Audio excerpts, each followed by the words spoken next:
कधी असते अनेक भाषांना आपल्या कवेत घेते आणि स्वतःचं समृद्धतेवर टिकवते. आजकाल सगळ्या माध्यमांची भाषासुद्धा मराठीमध्ये रूढ झालेली आहे. असं नाही की मराठी भाषेची चिंता बऱ्याच लोक करतात, अजिबात करायची गरज नाही. आज हॅलोसारखा शब्दसुद्धा मराठीच आहे असं प्रत्येकाला, आणखी आपल्या शेतात काम करणारी आई बहीण यांना सुद्धा वाटतं की हॅलो शब्द विशेष शब्द, काही इंग्रजी शिकायची गरज नाही. घरात सुद्धा ही माझी मिसेस आहे. आत्तापर्यंत कुणी म्हणलंय का ही माझी श्रीमती आहे? हॅलो शब्द सुद्धा एवढा रुळलेला आहे. ज्या मोबाईलची निर्मिती झाली त्या मोबाईलच्या माणसाचं बायको प्रेयसीचं नाव आहे हॅलो. आज तिचा आपण पहाटेपासून एवढा उदो करतो, म्हणजे बोला राम राम असं थोडंच म्हणतो आपण, हॅलो म्हणतो. म्हणजे एवढे शब्द रूढ झाले. फोल्डर आहे, बल्ब आहे, फाईल आहे, पेन आहे, अमका आहे, तमका आहे. कुठं चालला? कॉलेजला चाललो. काय हातात फाईल घेतलो, पंजिका कोणी म्हणाले का, चेक दिलो, पासबुक घेतलो, कॅश काढलो, रोकड कोणी म्हणाले का, धनादेश कोणी म्हणलेले का.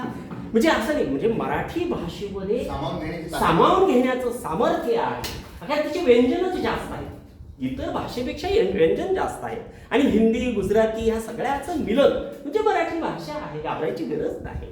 म्हणून मराठी भाषा खूप श्रीमंत आहे. आम्हा घरी धन शब्दाची शस्त्रे, शब्दाची यत्न करू, शब्दाची आमच्या जीवाचे जीवन, शब्दाची धन वाटू जन लोका. काय घाबरायची गरज आहे? जर्मनमध्ये मराठी आहे, अमेरिकेत मराठी आहे, फ्रान्समध्ये मराठी आहे, ग्रीकमध्ये मराठी आहे, अमेरिकेमध्ये मिनी महाराष्ट्र आहे. भगवद्गीतेचे पारायण तिथं होतात, आपल्यात होत नाही. एवढी घाबरायची गरज नाही.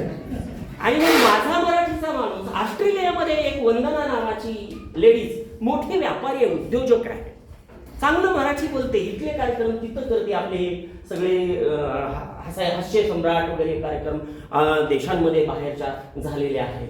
आणि म्हणून आईच्या मांडीवर पहिला धडा जर कुठला मिळत असेल आपापल्या भाषेचा बोलतो. आई म्हणून, माय म्हणून ते जन्म घेतं. आणि जास्तीत जास्त वेदना झाल्या तुम्ही कुठेही राहा, चांगलं राहा, कुठल्याही जगातल्या भाषा शिका, बहुभाषिक व्हा. शेजवलकरांनी म्हटलेले, जेवढ्या भाषा जास्त तेवढा माणूस श्रीमंत. पैसा आपोआप येतो तुमच्याकडे.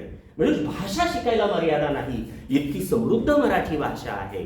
आणि म्हणून पण जेवढ्या जास्त वेदना झाल्या की बेंबीच्या देठातून जेव्हा बाहेर पडतं ती मातृभाषा. म्हणून माझी मराठी भाषा, माझी ही मातृभाषा, माझी ही मायभाषा अधिक जिवंत भाषा आहे असंच आपल्याला म्हणावं.